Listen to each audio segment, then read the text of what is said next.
Qızıllarını sataraq Azərbaycanlı tələbələrə dəstək olan həkimdən sizə danışacağam. Söhbət Fransada ali təhsil almış ilk Azərbaycanlı məzunlardan olan Bəhram bəy Axundovdan gedir. Bəhram bəy Axundov 1861-ci ildə Şuşa şəhərində anadan olub. Gimnaziyanı bitirdikdən sonra 1893-cü ildə Fransanın Lille Akademiyasından həyat elmləri, yəni fizika, kimya, biologiya fakültəsində doktoranturasına qəbul olub. 1896-cı ildə doktoranturanı başa vuran Axundov həmin akademiyanın tibb fakültəsində təhsilini davam etdirir və tibb doktoru diplomuna sahib olmuşdur. Sovet hakimiyyəti qurulandan sonra Xalq Komissarlar Şurasında həkim işləyir.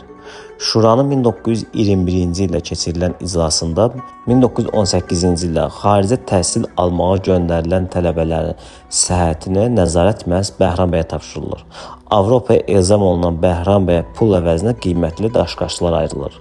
O tələbələrə təqaüd vermək üçün həmin daşqaşları pula çevirir və tələbələrə yardım edir.